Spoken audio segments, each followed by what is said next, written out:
Nama Kevin Dix menjadi salah satu nama terbaru yang disetujui oleh anggota DPR RI untuk dinaturalisasi menjadi WNI. Kevin Dix sendiri tergolong sebagai pemain sepak bola yang memiliki level grade A+. Maka dengan levelnya itu akan menjadi keuntungan besar bagi timnas Indonesia yang tengah berjuang untuk bisa masuk peringkat 4 besar dalam klasemen grup C kualifikasi Piala Dunia 2026 zona Asia. Namun di balik rapat persetujuan proses naturalisasinya, muncul satu nama yang cukup menyita perhatian para pecinta sepak bola tanah air. Pasalnya ia meminta PSSI dan Menpora untuk ini yang terakhir kali melakukan naturalisasi. Lalu, bagaimana sikap serta tanggapan PSSI dan Menpora terkait kritikan tersebut? Namun sebelum kita jawab, please like, subscribe dan komen serta nyalakan notifikasinya agar tidak ketinggalan kabar-kabar menarik tentang Timnas Indonesia dari channel ini. Terima kasih.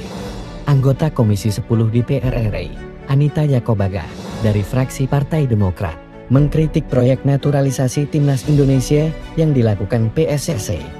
Kritikan itu ia sampaikan dalam rapat kerja Komisi 10 DPR RI terkait permohonan naturalisasi Kevin Dix, Noah Letomo, dan Estela Lupati, Senin 4 November tahun 2024. Anita tidak habis pikir dengan PSSI yang terus-menerus meminta permohonan naturalisasi untuk pemain Timnas Indonesia.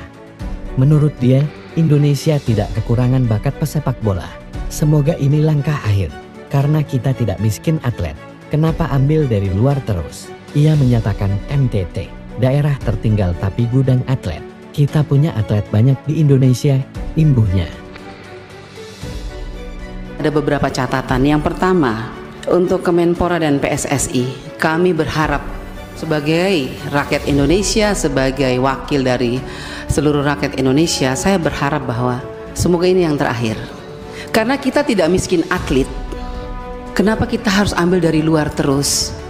Kalau hanya bisa lari, tinju, sepak bola, saya rasa pasti kita punya atlet banyak di Indonesia. Mau sampai kapan kita terus mengambil atlet dari luar? Kita juga punya atlet kok. Saya ingin mengatakan bahwa Menpora harus betul-betul membidik atlet-atlet Indonesia yang punya kemampuan dan ajarkan mereka, latih mereka sebaik mungkin. Bila perlu kita panggil pelatih dari luar supaya atlet kita bisa menjadi atlet yang luar biasa. Karena saya yakin atlet di Indonesia juga punya fisik yang kuat kok. Nggak mungkin enggak, asal bagaimana cara pembinaannya. Kalau kita bisa membanggakan Indonesia dengan anak-anak kita sendiri, kenapa kita mesti ambil dari luar baru kita bangga? Ya kan, kami akan lebih bahagia lagi kalau itu adalah anak-anak kita sendiri, yaitu anak Indonesia. Mendapat kritikan tersebut, Menpora dan PSSI pun menjelaskan akan situasi yang melatar belakangi gencarnya naturalisasi yang dilakukan PSSI. Berikutlah penjelasan menohot dari Pak Dito Aryo Tejo sebagai Menpora dan Pak Yunus Nusi, Sekjen PSSI yang mewakili rapat di DPR RI. Saya rasa tadi saya merangkum sedikit semua aspirasi dan juga pertanyaannya mirip-mirip semua. Mungkin saya jawab secara garis besar. Prinsipnya proses naturalisasi ini merupakan salah satu strategi jangka pendek menengah. Dan saya tekankan kembali, seluruh atlet yang dinaturalisasi merupakan atlet darah asli dari Indonesia. Hanya berbeda tempat lahir saja. Prinsipnya kami Kemenpora melakukan riset.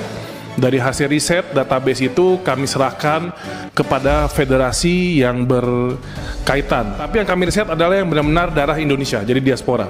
Di luar pencarian atlet diaspora dan naturalisasi ini, kita juga tidak melupakan proses-proses jangka panjang pembinaan dan juga persiapan atlet asli yang dari lahir dan berproses di Indonesia. Contoh untuk sepak bola bisa dilihat saat ini pencapaian timnas dari U17, U20 dan U23 yang bisa dikatakan hampir 100%-nya pemain asli didikan dan binaan dari Indonesia. Walaupun di U20 ya Pak ya, 20-23 ada satu naturalisasi, satu atau dua. Dan saya pun menjadi saksi bagaimana Coach Indra Safri dan Coach Nova itu melakukan scouting sampai ke daerah-daerah pelosok, pendaftarnya sampai 2.000 dan 2.000-3.000 peserta. Dan ini terjadi di setiap daerah. Jadi memang apa yang dilakukan PSSI saat ini melakukan kebijakan naturalisasi di posisi-posisi tertentu, pastinya itu sudah melalui dari proses, dari kebutuhan dan juga riset yang memiliki berbagai sudut pandang pakar. Saat ini juga fasilitas untuk pembinaan atlet juga sedang kami siapkan. Contohnya untuk 9 cabang olahraga, salah satunya termasuk sepak bola. Di Cibubur Desember ini sudah jadi tingkat dunia, itu ada sepak bola, ada atletik, panahan, badminton, dan khusus untuk atletik ada di Pengalengan juga baru saja minggu terakhir kemarin itu kami resmikan. Dan nantinya juga di IKN, Training Center Sepak Bola FIFA juga sudah jadi, tinggal nunggu diresmikan oleh Presiden dan Presiden FIFA.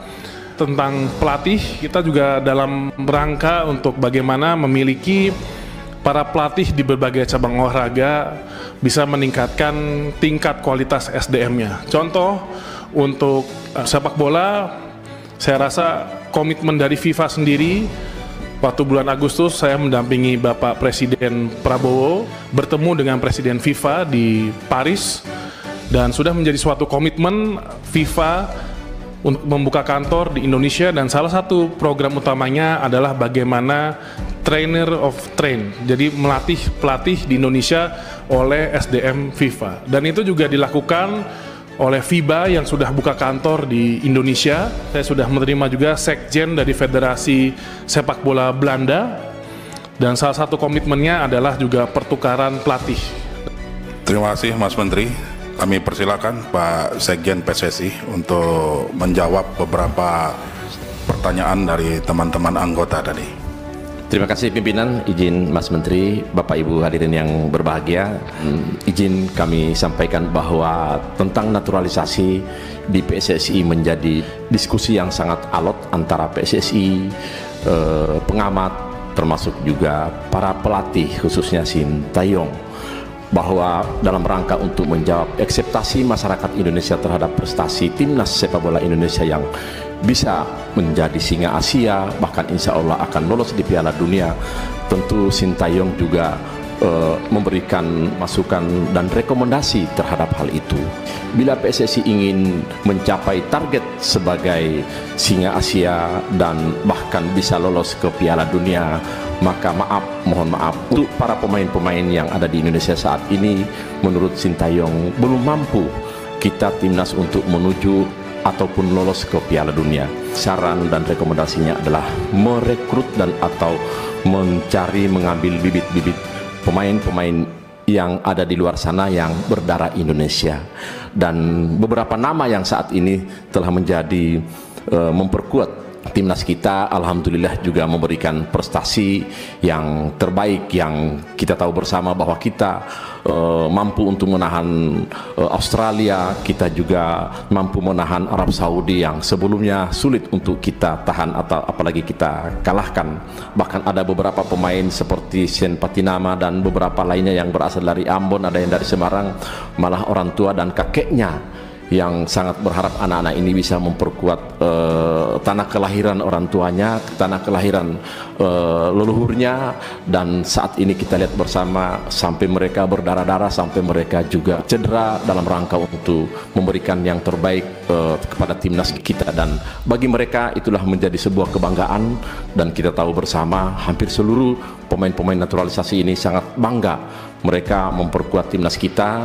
Dan kita lihat di medsos-medsos dari pemain-pemain naturalisasi, mereka selalu menyampaikan kebanggaan-kebanggaan mereka ketika mereka memperkuat timnas Indonesia. Bagaimana guys menurut kalian? Sebaiknya program naturalisasi ini dilanjutkan atau cukup terakhir Kavin Dix ini saja? Tulis pendapatmu di kolom komentar. Terima kasih. Sampai jumpa lagi.